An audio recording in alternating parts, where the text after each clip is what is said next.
Desde Ecuador nos conectamos con Pamela León, analista política, a quien saludamos en primer lugar y agradecemos por este contacto. Muy buenas tardes, Pamela. Buenas tardes, Lizardo. Qué gusto estar con ustedes en RCR Perú. Bien, hemos estado nosotros informando de estas elecciones que se han dado y Ujú. han asistido los ecuatorianos, en donde se preveía que los dos candidatos al parecer no iban a llegar al 50% y que de todas maneras iba a dar una segunda vuelta, pero justamente hemos escuchado nosotros en sus primeras declaraciones a Noboa declararse ganador en esta primera vuelta en Ecuador pese al virtual empate que se está informando. ¿Nos puedes dar un análisis, por favor, de cómo se han llevado a cabo estas elecciones en tu país?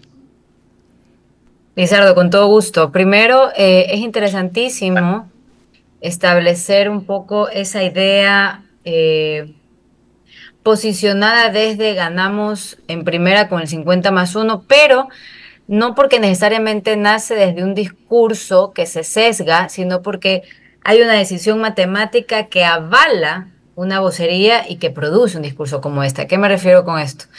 Algunas encuestadoras han generado unos cálculos que cuando sacan este voto válido, pareciera que en lugar de excluir el nulo y el blanco, que es lo único que se debería excluir en el momento en que se hace el cálculo del voto válido, también en algunas ocasiones han sumado el votante indeciso. ¿Y eso qué genera? Una muestra electoral que cuando se calcula con votos válidos hay unos márgenes más amplios, digamos, de votación. Pero no es posible, o más allá de que sea posible, porque lo han hecho posible, no encuentro la explicación de que un porcentaje tan importante como el 11,6% en una encuesta en particular haya sido entendido como que netamente se va a decantar por nulos y blancos, cuando por ejemplo lo que vemos es que hay unas relaciones interesantes en donde posiblemente ese indeciso se haya decantado más por los dos primeros lugares que están ahora sí abiertamente polarizados y consintiendo el voto directo de cada una de las candidaturas, posiblemente quien capturó de manera un poco más amplia ese indeciso sea la candidata Luisa González. Uh-huh. Eh, Quiere decir, para que lo entiendan nuestros oyentes y televidentes a nivel nacional aquí en nuestro país, bueno, nosotros también hemos vivido esa experiencia que muchas veces las encuestadoras han dado ganador incluso a algún candidato, pero cuando ya comienza el escrutinio, pues se va dando vuelta la cosa, ¿no? Y se va viendo la realidad. ¿Cuáles en estos momentos, cómo van dando estos resultados oficiales? ¿Se mantiene lo que se dijo, que todavía no se iba a llegar al 50%, o hay uno de los candidatos que está tomando ventaja y quizás se llegue a ese 50% más uno? ¿Va a ser así o no? ¿Cuál es la previsión, por favor? Lo que se comprende ya con más del 80% de las actas escrutadas es que ya hay una tendencia marcada. Sin embargo, hay una distancia tan corta que podría darse, sí, pero yo lo que apuesto, a lo que le apuesto más y entiendo yo un poco ya desde las dinámicas previas, es que va a haber segunda vuelta. Ujú. Pues, es lo que más, digamos, declina el escenario, que va a haber una segunda vuelta. Y más bien es interesante ver cómo esa segunda vuelta va a capitalizar un 8% en promedio de un nulo y blanco que se ha sostenido desde el 2017 y que no ha cambiado, sobre todo porque las famosas terceras vías han logrado una votación marginal frente a años anteriores, yo me atrevo a decir incluso de hace más de 10 años. Nosotros tenemos desde 1984 más o menos un total de 22 candidatos que no logran sumar ni el 2%. Mm. Entonces, por eso yo cuestiono mucho cuando se habla de dispersión de voto. ¿Qué dispersión digamos, se puede generar con resultados tan irrisorios? Entonces, en ese sentido, eh, yo diría más bien que hay segunda y en esa segunda lo que va a ser más complicado es capturar ese voto decidido a no votar, es decir, a la desafección política que en efecto es la tercera, ¿no? vía que encuentran los ciudadanos para manifestar, digamos, la forma en la que se comprometen o se sienten con la política, porque si sumas nulos y blancos, tienes un cerca del 8%, y el siguiente es Leonidas Issa con un 4,8.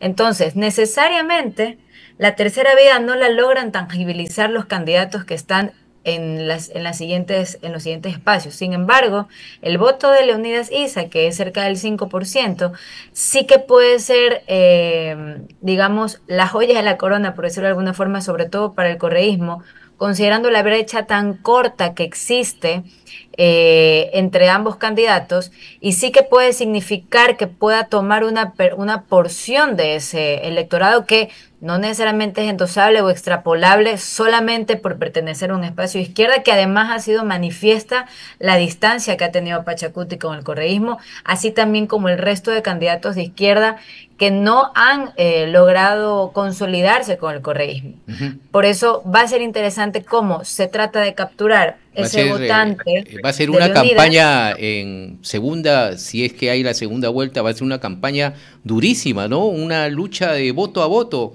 para Daniel Es Noboa el y Luisa uno González, a ¿no? uno. El 1-1. Básicamente como el 1-1 porque, por ejemplo, ¿qué es lo que tienes del otro lado? Lo que tienes del otro lado, si sumamos los porcentajes conseguidos de todo el resto de candidaturas, es decir, de tercero en adelante, no suman ni el 11%. Entre todos, no suman ni el 11%. Eso quiere decir que esos candidatos que de alguna manera no le apuestan a un espacio correísta, sino que se decantan más por una identidad más lograda desde el anticorreísmo, quiere decir que el candidato presidente va a tener que capturar el 0,1, el 0,2, el 1,2, el 1,7 que regaron las otras candidaturas y que no necesariamente se declaran todas anticorreístas, sino que lo vemos, por ejemplo, con Andrea González Nader, que logra cerca del 3%. Ese, por ejemplo, ese votante que vota por Andrea, generalmente o posiblemente votó por una base opositora anticorreísta. Lo que sí ha demostrado el candidato presidente Daniel Noboa es que capitaliza el voto indeciso, el Y voto anticorreísta se ha frente al resto. se ha visto antes este tipo de elecciones así tan ajustadas en Ecuador o se da por primera vez en estos últimos años. Se da por primera vez en estos últimos años. No recuerdo la última vez que se dio, pero ha pasado mucho tiempo en que hemos tenido un margen tan corto y sobre todo se dan algunos Polarizado, ¿no? temas. Sobre todo la polarización que hay en Ecuador, ¿no? Se hablaba de polarización de manera un poco incrédula hace unas semanas. Ujú. Pero hoy es más que fehaciente que existe una polarización, incluso si lo evaluamos a nivel de regiones de nuestro país. Tú ves que la zona costa está principalmente capitalizada por el correísmo, en este caso por la candidata Luisa González, y la zona sierra corresponde más con el con la candidatura de Daniel Noboa. Entonces hay una polarización también territorial, o mejor dicho, geográfica, que hay que estudiar por qué se da, sobre todo por los contextos en los que se desenvuelven estas realidades. En la zona costa, por ejemplo, están las ciudades más violentas que ocupan digamos, los rankings mundiales. Por ejemplo, tienes a Durán, a Guayaquil, que es donde yo estoy. Entonces, eso también configura un poco una conducta electoral. ¿Qué pasa en la zona sierra que no pasa en la zona costa en el momento en que un elector se decanta por una de las dos candidaturas? Y eso, por ejemplo, nos dice algo bastante interesante, porque una de las últimas encuestas saca que el 70% de los ecuatorianos considera que la situación del país es negativa, pero paradójicamente el 72% de los ecuatorianos considera que puede ser mejor.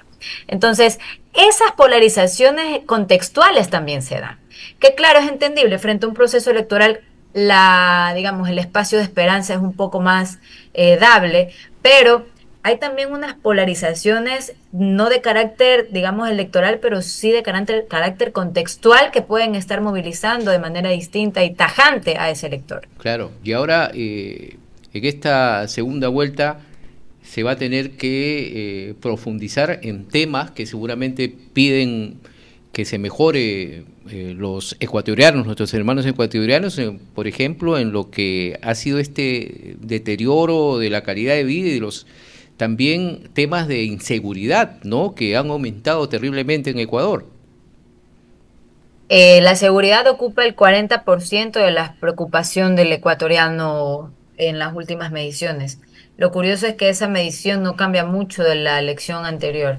Luego sigue la falta de empleo Ujú. y luego se hace un símil con la situación económica. Tal vez disgregar estas variables más bien corresponden a una sola, porque también la falta de empleo tiene que ver con seguridad. Entonces, ¿cómo se ponderan o se relacionan esos resultados? ¿Qué podría definir, Entonces, pues, según tu percepción, en este voto a voto, dónde podría tomar ventaja uno de los candidatos para para la segunda vuelta que va a ser el 13 de abril?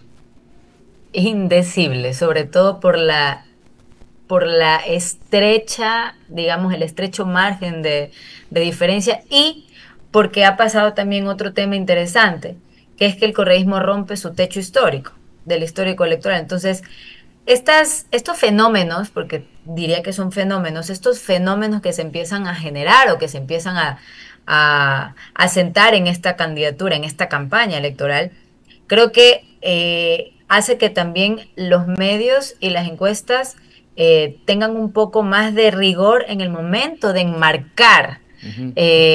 discursivamente o definir discursivamente el movimiento de A o B candidato. Porque, por ejemplo, se hablaba de vota útil. ¿Y qué es lo que sucede con este voto útil? Este voto útil inutiliza el voto de una tercera vía que está invisible en este momento y esa tercera vía podría proclamarse como base opositora legítima en un siguiente periodo, no necesariamente desde un espacio de gobierno.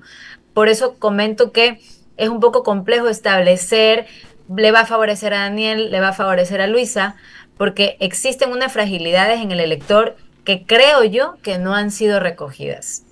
Así es, ¿no? Entonces vamos a ver qué sucede, va a ser una campaña muy dura y también cómo estos candidatos que pasan a la segunda vuelta van a poder captar esos votos, ¿no? Por ejemplo, de Isa que ha tenido ese porcentaje y cómo convencer a los votantes, a los ecuatorianos para coger todo este voto. Muchas gracias por este contacto, por este análisis y seguramente vamos a tener oportunidad de conversar porque hasta el 13 de abril vamos a ver cómo se mantiene felizmente no hubo ningún incidente, ¿no? Porque han habido medidas drásticas, sobre todo el cierre de fronteras, que acá se habló mucho porque ha perjudicado a algunos ciudadanos, o sobre todo comerciantes peruanos. Sí, ha sido una campaña que realmente no ha, digamos, no se ha evidenciado los cortes de violencia que vimos, por ejemplo, en la anterior, en donde murió un candidato, Claro. mataron a un candidato, y en el contexto digamos, de esta situación lamentable, también mataron a un alcalde en Manta, y a lo largo de este tiempo han matado más alcaldes han sido asesinados, estrategas, consultores políticos, funcionarios de distintos municipios. Entonces, digamos, el panorama lamentablemente esperable y naturalizado hubiese sido estas elecciones van a ser violentas, pero Ujú. por los resguardos y las prevenciones que se han tomado, hemos tenido votaciones relativamente pacíficas. Claro, y esperemos que siga así en esta segunda vuelta. Seguramente van a seguir estas medidas estrictas. Muchas gracias, Pamela León, por este contacto y el agradecimiento de RCR de acá desde Lima, Perú. Muchas gracias a ustedes, encantada de estar en este prestigioso medio.